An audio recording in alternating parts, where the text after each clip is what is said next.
अस्सलाम वालेकुम, कैसे हैं आप सब लोग। उम्मीद करती हूँ सब ठीक होंगे। वीडियो पसंद आएगी तो वीडियो को लाइक कर दीजिएगा, चैनल पे न्यू है तो चैनल को सब्सक्राइब कर दीजिएगा। चलें इन ड्रेसेस की स्टिचिंग स्टार्ट करते हैं। आज की वीडियो में आप देखेंगे कि इसके दामन पे पैच मैं किस तरीके से लगाती हूँ और बाकी का ड्रेस मैं किस हिसाब से कट कर रही हूँ।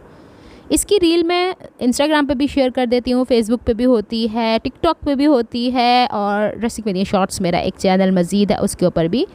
तो डिफरेंट मल्टीपल प्लेटफॉर्म्स के ऊपर कमेंट्स आते हैं जिनको अक्सर मैं यहाँ पे डिस्कस करती हूँ। तो बहुत सारी बहनों ने कहा था कि हमारे ड्रेसेस ऐसे ही हैं, ऑब्वियस सी बात है, एक ब्रांड है उसको बहुत सारे लोग लाइक करते हैं, तो इस जैसे ड्रेसेस होंगे तो उनको स्टिच करने के लिए हेल्प हो गई, अच्छी बात है। लेकिन अभी इसकी स्टिचिंग बाकी रहेगी क्योंकि जब से मैंने टू डू लिस्ट स्टार्ट की है तब से कराची में बारिशें शुरू हुई हैं और उसकी वजह से इलेक्ट्रिसिटी इशूज़ हैं, मैं काम नहीं कर पा रही प्रॉपर वैसे जैसे 4-4 5-5 घंटे बंदा काम कर लेता है। हालांकि ऑफिशियली गवर्नमेंट से 2 दिन का ऑफ भी हमें मिला है, लेकिन उसका फ़ायदा तब हो कि जब लाइट रहे, लाइट बंद कर दी जाती है। अच्छा, अब जो गले के ऊपर मैंने एप्लिक करवाई थी तो उसके बैक साइड पे मेरे सामने जब वो कर रहे थे मैंने देखा था बार बार धागा टूट रहा था। वजह ये थी कि वो बारीक सिल्क का धागा इस्तेमाल कर रहे होते हैं तो वो कहीं ना कहीं टूट जाता है। अब इसे बैक साइड से कट करना है और इसको रोल रोल करके फेंकिएगा, कभी भी खुला यूँ करके नहीं फेंकिएगा, आपके कपड़ों के ऊपर चिपक जाते हैं। इसके बाद जो पैच करवाया है एज़ यूजुअल इसके ऊपर मैं आयरनिंग करने वाली हूँ। आयरन करने का मकसद ये हो जाता है कि सेटल डाउन हो जाती है वो चीज़, कपड़े के साथ खूबसूरती से प्रेस हो जाती है और ऑर्गेन्जा कहीं से अगर उठी भी है तो बैठ जाती है। इसके बाद जो हम लोगों ने कुर्ती का सेंटर करके दिया था वो आप इस ड्रेस को 10 दफ़ा धोएंगे बिना वो सेंटर बरकरार रहेगा, उसकी बारीक सी लाइन पड़ी रहेगी। पहली दफ़ा जो आप इसकी क्रीज़ बनाते हैं ना वो तो वहीं की वहीं बरकरार रहती है, भले आप कपड़े को श्रिंक करके स्टिच करें, भले आप ऐसे ही। इसके बाद मैंने इसके नेकलाइन को देखा था जो कि कल की वीडियो मैंने आपसे शेयर किया था, जो मुझे चाहिए वही इसकी चौड़ाई है। और इसके सेंटर को मैं दोबारा से देख रही थी कहीं ऐसा ना हो कि गला थोड़ा आगे पीछे हो जाए क्योंकि इसके गोल गले की कढ़ाई हुई है। तो जहाँ मेरी ऑलरेडी क्रीज़ थी उसको भी मैंने वैसे ही क्रीज़ देने दिया है और दोबारा से इसको वैसे बिठा दिया है।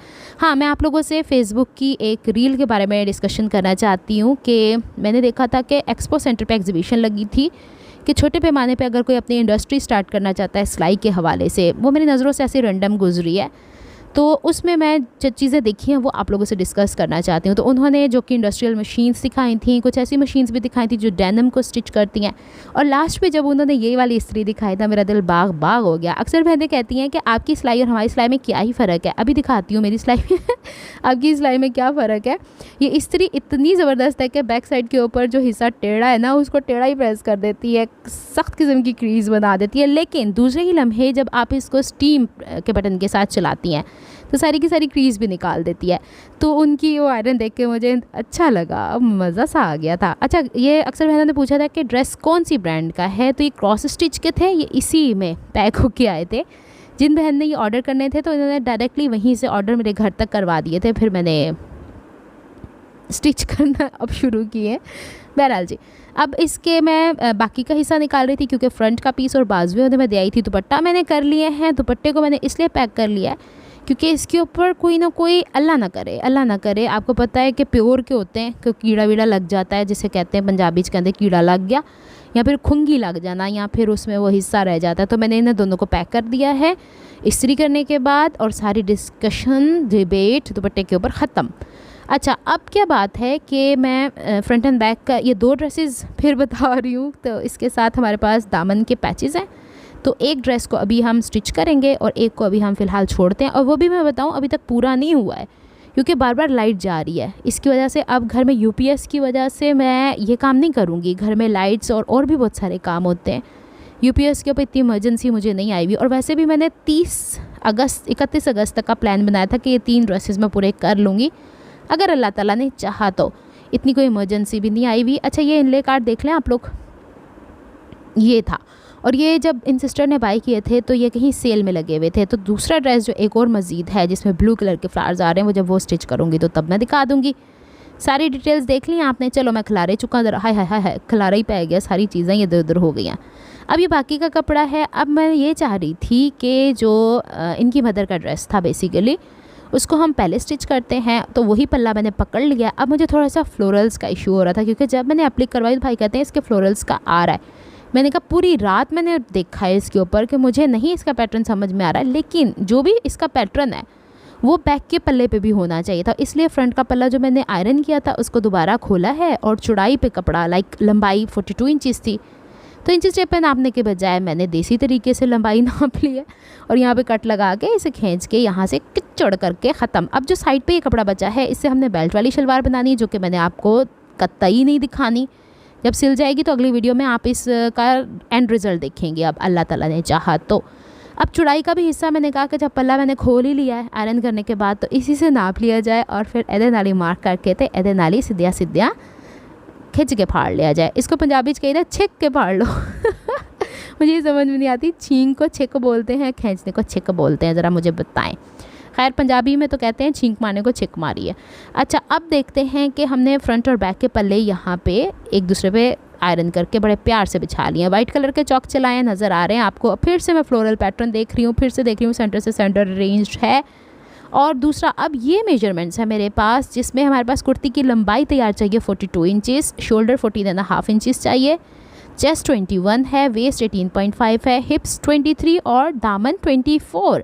एक नई चीज़ जो मुझे यहाँ पे मिली है वो ये कह रही हैं कि इनके दामन से लेके चौक तक ओपनिंग 21 इंच की चाहिए। अब ये थोड़ी सी एक नई चीज़ थी मेरे साथ, तो मैंने कहा चलो मैं करके दिखाती हूँ। ये देखें, यहाँ से यहाँ तक मैंने 8 इंच आर्म होल रखा है, क्योंकि ये हमारे पास चेस्ट की फ़िटिंग जो थी ना वो 10.5 है। अगर चेस्ट की फ़िटिंग 10 तक भी होती ना तो मैं 8.5 आर्म होल की कर लेती गहराई।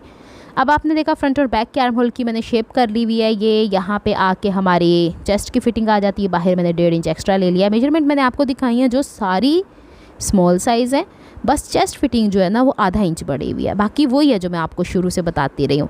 अब ये कमर पे इतना कोना सा बना है, लेकिन अभी तक चूँकि मेरे पास हिप का निशान ही नहीं है तो मैं फ़िटिंग कहाँ लगाऊंगी। तो उसके लिए जो हमारे पास दामन में यहाँ पैच दिया गया है उसको मैं इस हिसाब से अरेंज करूँगी कि मेरी लेंथ 42 आए। कैसे? ये पैच था, इसके दोनों साइड ने चूँकि इस तरह फ़ोल्ड हो जाना है, वो बात की बात है कैसे फ़ोल्ड हो जाना है, लेकिन लुक तो ये आनी है ना। तो इसको मैं इस तरीके से अरेंज कर रही हूँ, बताती हूँ। शोल्डर की तरफ से मैंने आधा इंच से 1.25 इंच छोड़ दिया है, क्योंकि शोल्डर की स्टिचिंग उसमें जानी है। यहाँ से नाप रही हूँ और यहाँ तक नीचे आते आते मैंने लंबाई में पैच रख दिया है और ये देखिए 42 इंचज़ आ रहा है। अब इस 42 इंचज़ से ऊपर यहाँ मैंने निशान लगा दिया है, क्योंकि मुझे यहाँ पे पैच ये अटैच करना है। अब इस 42 पे यानी जहाँ तक ये पैच है यहाँ से ऊपर की तरफ मैं 21 इंच मार्क करती हूँ।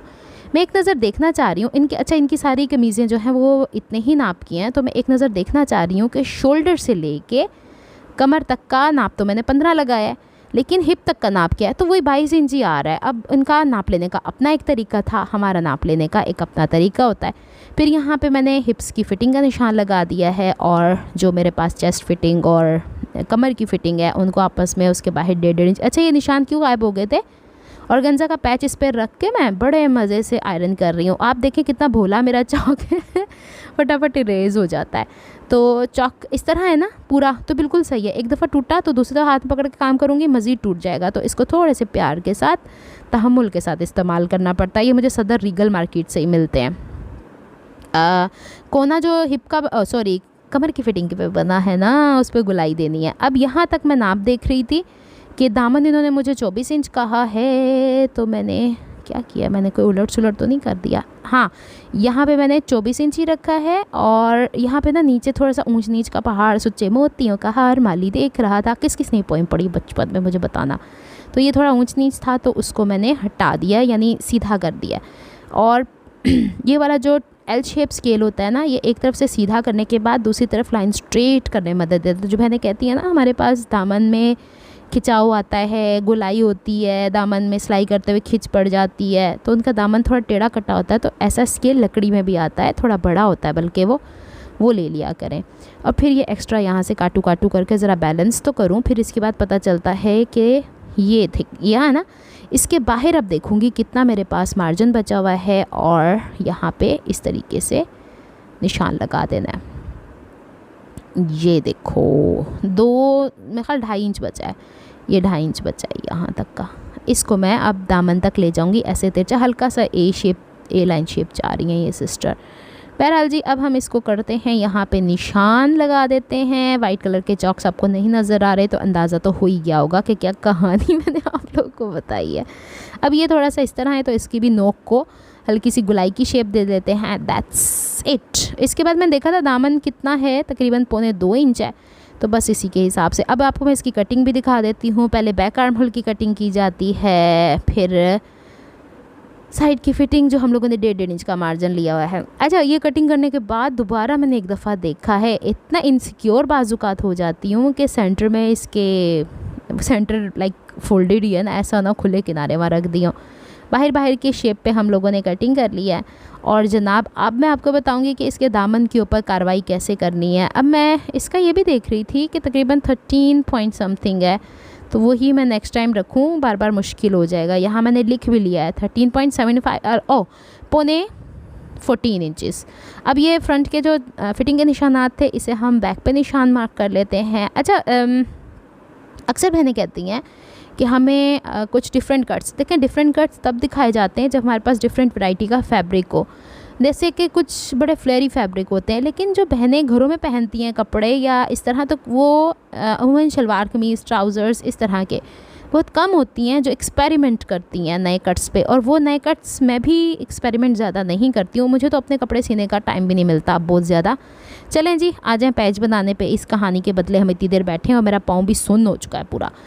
अच्छा देखें, ऑर्गेन्जा का पैच जो है ना, उसका सीधा हिस्सा ऊपर है। ये जो मैं पर्पल लेस लगा रही हूँ, इसका मुझे बहुत ही छोटा किनारा शो करना है, तो ये मैंने लेस तब्दील कर ली थी जो मैंने पिछली दफ़ा आप लोगों को वीडियोस में दिखाई है। तो इसका उल्टा हिस्सा ऊपर है, और लेकिन आप देखो तो इसका वो किनारी वाला हिस्सा जो चुटिया वाला हिस्सा है जिस पे सिलाई आनी है, वो बाहर की तरफ है, यानी नीचे की तरफ ऑर्गेन्जा की तरफ है। तो मैंने क्या किया कि इसकी जो वो एक चुटिया सी बनी आती है, पटड़ी सी बनी आती है, उसके सेंटर में सिलाई लगानी शुरू कर दी। लेकिन जहाँ पे वाइट कलर की कढ़ाई ख़त्म हो रही है, वहाँ से मैंने तकरीबन 1 इंच के 2 पॉइंट दूरी से, क्योंकि उन सिस्टर ने कहा था इस लेस का आधा हिस्सा नज़र आना चाहिए, पूरा नहीं, सिलाई लगा ली। अब ये लाइट पर्पल इन्हें ज़्यादा शो करना था, इसका भी उल्टा हिस्सा ऊपर है, लेकिन अब इसको मैंने पर्पल लेस के इस तरह रखना है, बाहर की साइड नहीं, अंदर की साइड पे रखना है। इसका क्या फ़ायदा हो जाएगा, अभी जब मैं इसे पलटूंगी फिर मैं आप लोगों को बताती हूँ। अब इसे इसके अंदर की साइड पे, यानी किनारे से किनारा मिलाते हुए मैंने रखते जाना है और सिलाई लगाते जाना है। अच्छा, ये देखें कि दोनों लेसेस के सीधे हिस्से मैंने नीचे की तरफ रखे हैं। आप लोगों ने इस चीज़ का ध्यान रखना है, अगर इस तरह की लेस लगाना चाहती हैं तो पलटे के साथ भी लग सकती है, लेकिन जब मैं इसे टर्न करूँगी फिर आपको पता चलेगा मैंने पलटा क्यों इस्तेमाल नहीं किया है, क्योंकि इसके पास ऑर्गेन्जा ऑलरेडी बड़ा मार्जिन मौजूद था और लेस इटसेल्फ 2 टाइम्स यूज़ हो रही है, तो काफ़ी स्टिफ हो चुका है। अब इसे मैं धीरे धीरे करके स्टिच करती हूँ और इस तरह हल्का सा खिंचाव आएगा। आपने इसे ऑर्गेन्जा के कपड़े समेत लेसों को पकड़ के स्टीम आयरन करनी है, नहीं तो वो पानी का स्प्रे हल्का सा करके और इसे प्रेस कर लीजिएगा। अब ये जो नीचे की तरफ ऑर्गेन्जा है, यहाँ पे तो मैंने, यानी कि फ्रंट का पल्ला शायद मैं बना रही थी तो मैंने ये पूरे का पूरा फ़ोल्ड कर दिया, लेकिन जब मैंने इसे बैक पे फ़ोल्ड किया था तो मज़ीद छोटा कर दिया था। आप इसे थोड़ा काट लिया करें अगर ज़्यादा होता है। तो अब मैं इसे इस तरीके से फ़ोल्ड किए जाती हूँ और इस पर मैं आयरन किए जाऊँगी और आगे की तरफ बढ़ाती चली जाऊँगी इस तरीके से। क्या कर रही हूँ मैं, बेसिकली यहाँ पे सिलाई छुपा रही हूँ। यहाँ पे बोलते बोलते मैं इतना थक जाती हूँ ना कि मुझसे अल्फाज ही गुम हो जाते हैं, गायब हो जाते हैं, कभी कभी मजाक भी गायब हो जाता है। अच्छा, मैंने इसके नीचे डबल साइडेड टेप यहाँ तो लगा दी थी, लेकिन जब मैंने रील छोटी बनाई थी तो उसमें फिर मैंने UHU लगा दी थी, क्योंकि एक ही काम है, ओ कर लो, ज़रूरी थोड़ी हर एक के पास डबल साइडेड टेप हो। अब ये इस तरीके से हम इस पर या तो सिलाई लगा सकते हैं या हम तुरपाई कर देंगे, और लेस समेत जब आप इसे यूँ पलटेंगी तो बड़ी खूबसूरती से आपकी पर्पल लेस छोटी नज़र आएगी और लाइट जो लाइलेक कलर है वो थोड़ी सी चौड़ी नज़र आएगी। तो यही उनकी रिक्वायरमेंट थी। ये मैंने दामन की तरफ रखा है। अब ये हाफ़ है, अभी थोड़ा सा काम बाकी है, 2-3 मिनट की वीडियो है, देख लीजिएगा, क्योंकि मैंने कोई एक्स्ट्रा चीज़ें तो इसके अंदर ऐड नहीं की। देखनी तो देखें, नहीं तो तुम्हारी मर्ज़ी है। आगे चलते हैं। आयरन इसका ये फ़ायदा है कि इसके ऊपर टेफ्लॉन शू लगा हुआ है तो कपड़े सड़ते नहीं। अब मेन दामन की बारी है। जो मैंने निशान लगाए थे 2 इंच 2.5 इंच पे, दोनों तरफ मैंने कट लगा दिए थे और फ्रंट एंड बैक पे एक जितने, जब कमीज़ एक दूसरे के ऊपर पड़ी थी ना फिटिंग की कटिंग करते हुए, तभी मैंने निशान लगा दिए थे। इसे यूँ फोल्ड कर लेना है और इसके ऊपर करनी है आयरन। एक क्रीज़ बन जाती है। इस क्रीज़ के ऊपर हम लोगों ने वो पैच रखना है, लेकिन उससे पहले अभी मैं कुछ और दिखाती हूँ। इस पैच का ऊपर वाला हिस्सा मैंने टोटली ऑर्गेन्जा का कपड़ा पीछे फोल्ड कर लिया था और यहाँ किनारे पे UHU लगा के जितनी लेस, चूँकि इसमें लेस मुझे ज़्यादा शो ही नहीं करनी है, तो उतना हिस्सा मैं नीचे बराबर दबाई जा रही हूँ और चिपकाई जा रही हूँ। इस पर हल्की सी आयरन कर लेंगे, हाय और रब्बा, और इसको उस क्रीज़ के ऊपर रख के स्टिच करेंगे। अभी इसके ये वाले हिस्से भी बैक की तरफ से फोल्ड करने हैं, दबाने हैं। तो चलें अब मैं इसको धीरे धीरे काम करती चली जाती हूँ। ये वाले हिस्से को आप जो क्रीज़ है बेसिकली शर्ट की हमने बनाई है, उसके ऊपर ऑर्गेन्जा का ये वाला हिस्सा रखना है और ऑर्गेन्जा के किनारे पे वाइट कलर का धागा चुके चढ़ा हुआ है, तो सिलाई करनी है। लेस के ऊपर सिलाई करने की ज़रूरत नहीं तो ऑर्गेन्जा का पैच नीचे गिर जाएगा और लेस वहीं लगी रह जाएगी। अच्छा, अब मैं इसके ऊपर सिलाई लगाती चली जाती हूँ। सिलाई करते हुए ना मुझे बाज़-औक़ात बड़ी हंसी आती है। अगर ऐसा ना हो तो ऐसा हो जाए, ऐसा ना हो तो ऐसा हो जाए। जैसे मैंने आपसे कहा कि ऑर्गेन्जा के पैच पे सिलाई ना होती गिर जाता। फ़ैशन ही फ़ैशन है भाई, जो मर्ज़ी करते रहो। अब मैं धीरे धीरे इस पर सिलाई कर रही हूँ क्योंकि ये जो पर्पल लेस है ना थोड़ी सी थिक है। अब बाज़-औक़ात फ़ैशन के चक्करों में हम लोग कुछ ज़्यादा ही कर जाते हैं। अब मैं इस पर चुन्नी मुन्नी सी सिलाई करती हूँ। अच्छा हाँ, मैं शुरू में से एक बात बताना ही भूल गई हूँ आपको। जब से मैं लेसिस का काम कर रही हूँ, ये पूरे एपिसोड के अंदर आप लोगों को बताया है, बखिए का साइज़ 4 कर लिया था मैंने। अच्छा, ये याद दहानी मैं भूल गई थी आप लोगों को। लेसिस स्टिच करते हुए बखिए का साइज़ थोड़ा बड़ा कर लेना अच्छी बात होती है। और नी लिफ्टर, वो देखें मैं कभी कभी मूव करती हूँ तो नी लिफ्टर्स हल्का हल्का उठा लिया करती हूँ जो पाँव वाली साइड पे है, उससे सिलाई करना थोड़ा आसान हो जाता है। एक तो ये पीनों ने पूरी वीडियो बनाई हुई है और मैंने भी एडिट करते हुए नहीं देखी थी कि मुझे कहीं ना कहीं पे इसे छोड़ देना चाहिए। अनीला, कुछ चीज़ें बहनें खुद भी जानती हैं। आगे चलते हैं जनाब। इत्थे तक पूरा हो गया। हुण इनू बैक साइड तो किस तरह करना, पहले सीधे साइडों इनू आयरन करो ताकि यदि सही तरीके दे नाल। ये कपड़ा मुझे थोड़ा एक्स्ट्रा लगा था और यहाँ से हम करते हैं इसको काटू और ये बाजी ने पूरी वीडियो शूट की है। अल्लाह जी, मैं कहाँ जाऊँ। और मैं मतलब पता क्या है कि बारिश के दौरान आपको पता है कि ज़्यादा इलेक्ट्रिसिटी ना होने की वजह से फ़ोन चार्ज भी नहीं होते, तो मैंने जल्दी जल्दी एडिट कर दी थी। कोई नहीं, भुगतो। अब इतना हिस्सा मुझे करना है कि जहाँ तक एम्ब्रॉयडरी है ना वहाँ तक इसको 2 टाइम्स फोल्ड कर देना है। That's it. इसके बाद हम इसे तुरपाई कर लेंगे। उम्मीद करती हूँ जो मेथड आप लोगों से शेयर किया है ये भी फ़ायदेमंद रहेगा। कभी आपको इस तरीके से भी लगानी पड़ सकती है। अच्छा, इस्त्री कुछ ज़्यादा हीटअप हो गई थी तो उसे मैंने पहले देखा है कि ये ना ऑर्गेन्जा दा पैच ही साड़ दे हो जाए, पैच में कितों कढ़ाई करा के ले आना है। और जनाब इसको हमने बॉटम वाला जो आपको लेस लगाने का हिस्सा बताया उसमें 2 टाइम्स तुरपाई होनी है और ऊपर की तरफ ये 1 दफ़ा। मुझे ये समझ नहीं आती वीडियो बनाते बनाते इतना मूव क्यों करती है, ये कौन से सिनेमैटिक इसमें ऐड कर रही है। नेक्स्ट वीडियो तक के लिए रब रखा, फ़ी अमानिल्लाह, रब की अमान, अल्लाह हाफिज़। और इसे मैं नेक्स्ट टाइम कहूँगी वीडियो ज़्यादा हिलाया ना करें। ये है फाइनल लुक।